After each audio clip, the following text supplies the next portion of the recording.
Hi there, my name's Catherine. I hope you're doing well. Today's video is going to be a September reading wrap up. So all the books I read in September, I had a really exciting reading month. I read some new favourites. I read a classic for the first time. I read this classic for the first time. This isn't the first classic I've ever read. I read a TikTok sensation. So I've got exciting things to talk about in this video, some fun thoughts to be had. So this month really started off with a bang. I really set the standards high with the first book I read, and that is Once Upon a Broken Heart by Stephanie Garber. I've been talking a lot about this lately. I can't shut up about it because I'm obsessed with it.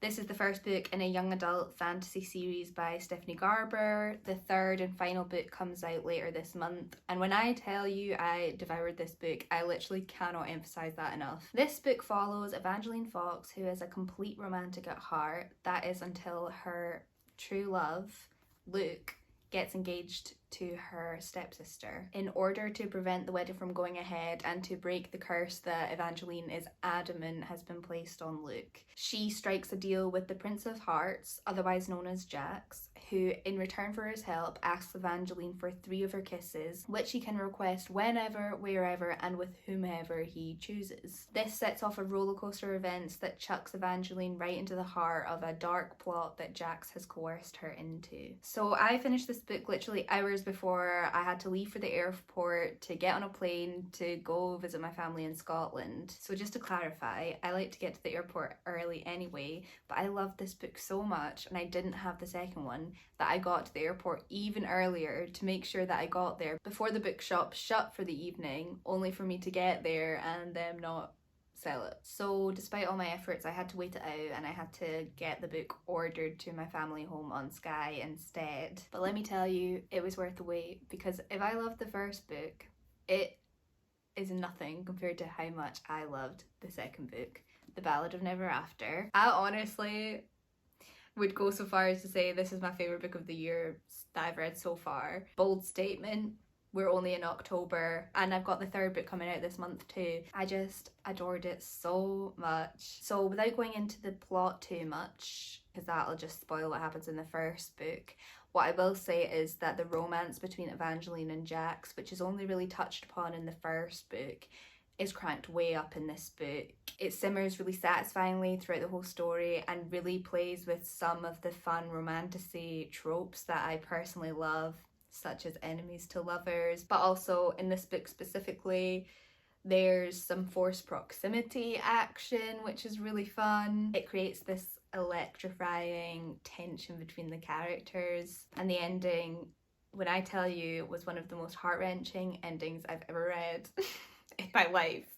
I literally couldn't put this book down for the last 100 pages. I was completely gripped. And honestly, I'm just having so much fun with this series because it's reminding me of like how fun it was to read young adult when I was younger and in high school. It's giving me those like fangirl obsessed feelings I used to get more when I was younger, and I miss feeling that way. So it's just so fun to lose yourself in a story so completely. The main thing I loved about these books were, of course, Evangeline and Jax as the romantic leads. I love them together and separately. Evangeline is like the right amount of naive romantic without verging on annoyance. It's instead quite an endearing aspect of her personality that she likes to see the best in people and she's so easy to forgive, and it works so well because Jax is the complete opposite. He straddles the line between being a love interest and a villain so perfectly. You can really see why Evangeline's attracted to him, whilst also being like, oh, you're not doing very good things right now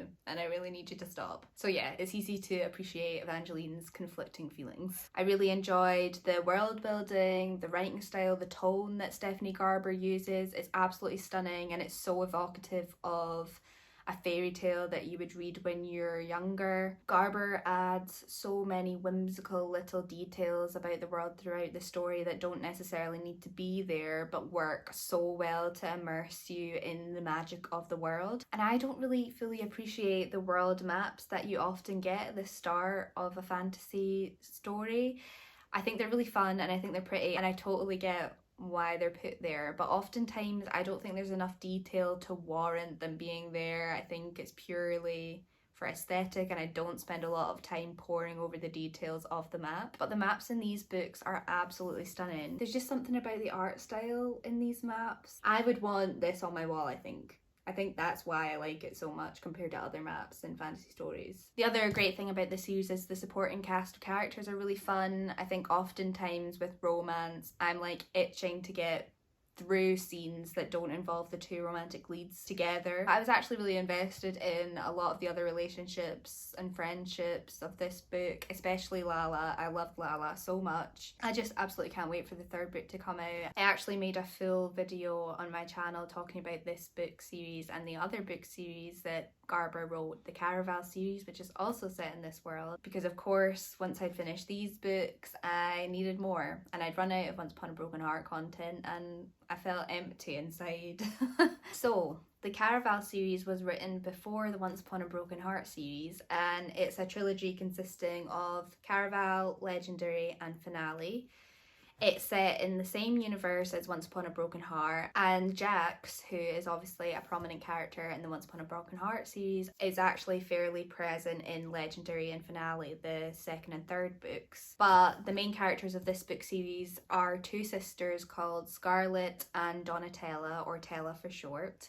Scarlet is the older sister and she's quite sensible and very protective of Tella, who is more reckless and ambitious. They grew up on a small island together and their mother disappeared when they were younger, leaving them alone with their abusive father. The first book, called Caraval, is written entirely from Scarlet's perspective, and it starts off with a series of letters that she sent over the years to the mysterious master of ceremonies of this carnivalesque like travelling game. She sends these letters to the master of ceremonies, Legend, asking for an invitation for her and her sister who really wants to go to the game. These attempts are futile, however, and she soon loses hope in this dream and decides that the best way to protect her sister would be to go along with an arranged marriage that her father has set up with a man she's never met and who's only corresponded with via letters. Tella believes this is a big mistake though, and she reveals to Scarlet that she has managed to get them invited to Caraval this year, and basically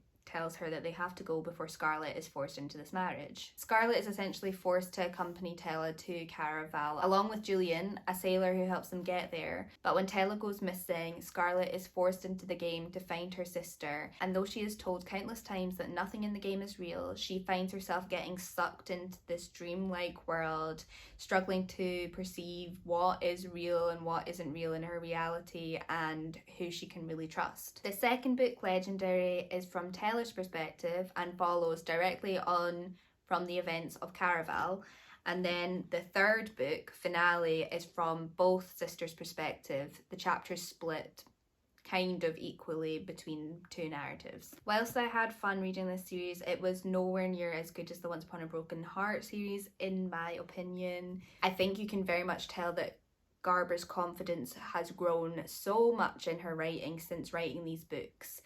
I think because both series are set in the same universe, that is so much more obvious as well. The whimsical writing style that is so charming and works so well in the Once Upon a Broken Heart series is really lacking in this series. And I know they are different series and they can be in different writing styles, but I think the vision that Garber had for this world that she created just didn't deliver as well in the Caraval series. I also just struggled to care for the characters in the Caraval series. There's quite a lot of characters and I only ended up caring about two of them really, Tella and Jax. And I'm not even sure if I can count Jax because I love him from the other series anyway. I just thought the characters were quite boring and two-dimensional and didn't have much purpose in the plot other than being a romantic interest or a villain or a well-placed person at the right time to point our characters in the right direction. I realise as I'm talking I sound quite negative about this series. It was fun to read, but it's just that in comparison to the other series, it just didn't hold up for me.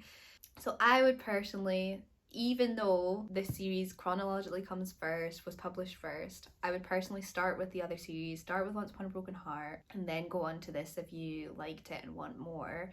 I just think if I had ended up reading this series first, I wouldn't have got very far in the first place. and then I would be missing out on Once Upon a Broken Heart, which would be a travesty. So the next book I'm going to talk about is Spells for Forgetting by Adrienne Young. I actually read this really early on in the month too. I read it between Once Upon a Broken Heart and Ballad of Never After, so like in that little gap I had waiting anxiously for the second Once Upon a Broken Heart book to arrive, and I absolutely adored it. It was such a pleasant surprise. Like, not that I went in not expecting to like it, I just didn't go in expecting to love it as much as I did. Spells for Forgetting takes place on a remote island in a close-knit community where your business is everyone's business, basically. Yeah, nah. She's growling at a lorry. You can't take on a lorry. You'll lose.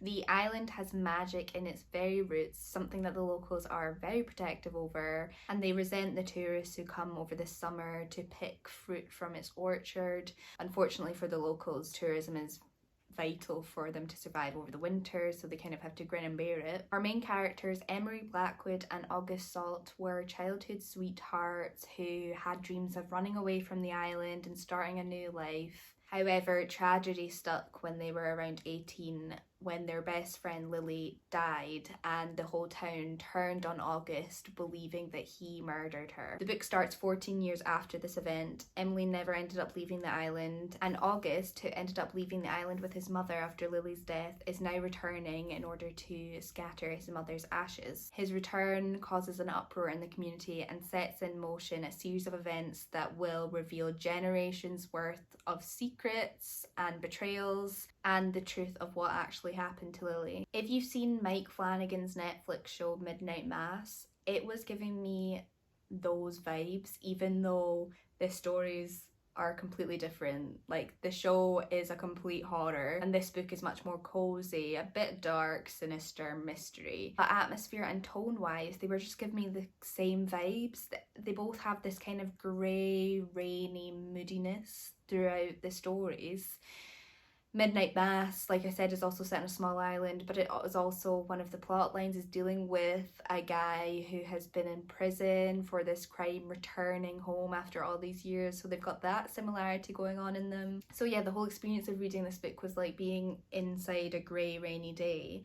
I also really loved the characters, and I loved how the author decided to write from such a wide variety of characters' perspectives. It is mainly written from Emery and August's perspectives. They are our protagonists, but the author does give herself the freedom to jump into the minds of other people onto the island in brief, short chapters that are interspersed throughout the novel. She mainly does this to push the mystery forward. She'll choose to pop a chapter in from someone we've not been in the mind of before to give a fresh perspective on an event that we already know about or has been alluded to. And I think it was a really clever way of keeping you as a reader invested in the mystery that's slowly unraveling in front of your eyes. She gives you little tidbits of information here and there, and it's like a paint by numbers picture, just filling in these little gaps of knowledge before a fuzzy image starts to take shape, and then suddenly it's all become clear to you in one singular moment. It's great. You know how sometimes it can be annoying when you have to leave the main character to go see something else just to move the plot forward? It wasn't like this. I found myself like getting excited when I turned the page and it was a chapter from someone I hadn't heard from yet, because I knew something exciting was going to happen. There was going to be some drama or something was going to be revealed. I also love the fact that it's set up that you can't really trust anyone as a reader. These narrators aren't necessarily reliable. Everyone has secrets in the town that they're willing to take to the grave, so you're just constantly questioning people's actions and motivations. Overall, this was such a compelling read, and I highly recommend if you like atmospheric mysteries with an interesting cast of characters. Adrienne Young has another book coming out at the end of this month, I think, The Unmaking of June Farrow, and I'm really excited to read that. Hopefully I'll enjoy it as much as I enjoyed this one. The next book that I read this month is a book that I think everyone and their mums has been reading. I've been seeing it everywhere. It's a TikTok sensation. It is Fourth Wing by Rebecca Yarros. I have no doubt anyone watching this video has heard of this book. It's been absolutely everywhere. It was actually my husband who wanted me to read this because he ended up listening to it as an audiobook, and he listened to it within like 24 hours because he got that obsessed with it. I was a bit hesitant to read it though, because whilst it's been everywhere, I think I've seen a lot of divided opinions on it. I think a lot of people love it, but then I've also been seeing a lot of people not loving it very much as well. I do think with such an overnight success though, you're gonna get that. So this book takes place in a fantasy world where when you come of a certain age, I think it's 21, you can enter Basquiat War College into one of 4 quadrants. There's riders, scribes, healers, and infantry. Our main character, Violet Sorrengail, wants to join the scribes quadrant and become a scribe like her father was, but the rest of her family are riders, and her mother is a very well-respected general, I want to say, in the army, and she basically forces Violet to join the riders quadrant instead. The riders quadrant is very dangerous, and it's well known that 75% of entrants die before they even make it to graduation. So Violet is not happy about this situation, but her hands are essentially tied. She can't go against her mother, so she ends up joining and thankfully surviving the first test. Violet has an illness that means her bones and joints are weaker than they should be, so she has a lot working against her, but she manages to keep scraping by and surviving because she's really smart and cunning, and she makes some friends. She ends up actually beginning to enjoy the Riders Quadrant and is wanting to kind of prove to herself and other people that she can do it. Another really fun, important plot point is that there's dragons in this world, and in the Riders Quadrant, if you survive up until an event called the Threshing, you have the chance for a dragon to pick you and bond their lives with your life. Dragons don't always want to bond with humans, however. They're quite temperamental and have been known to burn people alive if they deem them too weak and whatnot. Meanwhile, we've got a whole other drama going on the side with this political subplot. There's a character called Xaden Rierson who is out to get Violet because Violet's mother was the cause of his father's death. His father was involved in a rebellion that kind of shook the political world into a tizzy. But of course, Xaden and Violet begin to develop feelings for each other despite their rocky start. So like I said, I was hesitant to read this book because of the reviews I was seeing. I think going in with lower expectations really did this book a favour for me. I ended up really enjoying it.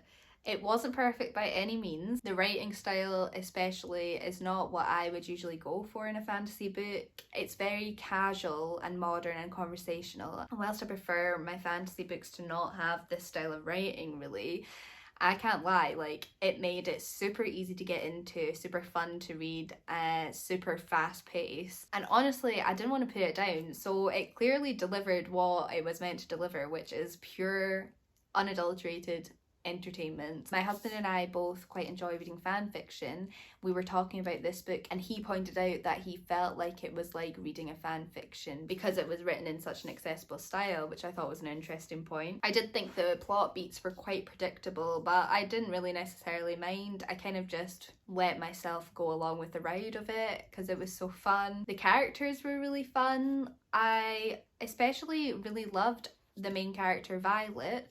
I think I went into it and at the beginning you learn that she wants to become a scribe and she's quite weak, and I kind of built up this stereotypical image of a personality in my head that she would maybe be quite timid and shy and just a bit naive maybe, but she was completely the opposite of that. She had so much confidence in the way she held herself, especially in her sexuality as well, which was so refreshing to read. I loved that sex in this book was not a big thing. People were just sleeping with each other left, right and centre, and it wasn't made a big thing of. I loved that for her. And the spice was surprisingly good as well. I like a spicy book, and I thought the build-up in the main romantic relationship was done very well. The first sex scene was fun, I've got to say, and the aftermath of it was really funny as well, so 10 out of 10 for that. So for Fourth Wing, I would say if you're not a big fantasy reader,